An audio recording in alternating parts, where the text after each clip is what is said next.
Wala na siguro mga kababayan, nabwisit, nainis na itong mga ito, eh, wala ka namang sinasabing totoo, lahat naman na sinasabi mo walang patunay.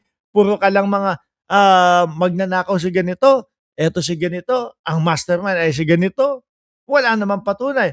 Parehas na parehas lang ho tingin ko mga kababayan, itong si Boss B doon kay, Bunuan.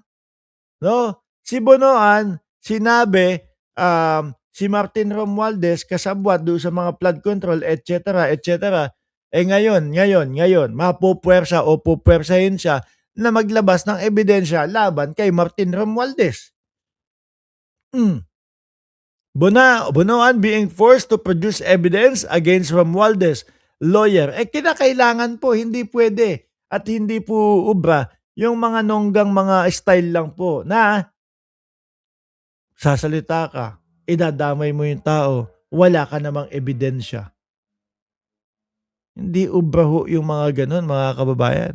Sabi dito sa balita na ito, Manila, Philippines, later Representative Ferdinand Martin Romualdez, spokesperson claimed that former Public Works Secretary Manny Modoan is being forced to produce evidence against the lawmaker, saying it appears there is no document linking Romualdez to the infrastructure corruption issue. Isa pa ho, mga bossing, ang natatangi na witness versus Martin Romualdez, wala naman ho iba kundi yung 18 Marites eh. Di ba? Ngayon, 14 na lang po sila dahil yung 4 na konsensya na, yung 4 eh nakita na nalaman nila walang katutunguhan yung kanila ipinaglalaban doon dahil puro kasinungalingan lang. Kaya napag-isip-isip, kaysa madiin pa kami dito, eh bumangon na kami agad.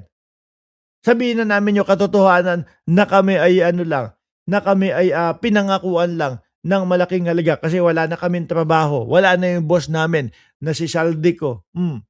Na itong mga sinasabi namin ay pawang scripted na galing lang dito kila Boss B, aka Boss Ngot B. Oh, wala na po, baklas na at wala ang nakikita ko ho dito, maibabasura at walang kapupuntahan. Bakit? Eh yung mga witness at testigo nila, ayun, nag-aaway at naglalaban na po mga kababayan. Di ba man forever? Beth De Jesus at Jolly Requesto at Annalyn Ando, wala na ho yan mga bossing. At baka yung iba, eh, sabihin dito kay Bunuan, maglabas ka na ng ebidensya mo. Hindi puwede, yan puro ganyan lang. O baka merong pumupuwersa kay Bunuan na, eh, basta pilitin mo na lang na maglabas ng ebidensya. Mag-imbento ka na lang ng ebidensya dito kay, Martin Romualdez para maipakulong natin. Kaso po mahirap po iyon. Malalaman at malalaman. Kagaya po nung 18 Marites mga kababayan, ha. 'No, kagaya po nung 18 Marites at tsaka nung kay Orly Gutesa, tingnan niyo nagkabuhol-buhol ang mga dila nila, walang nangyari.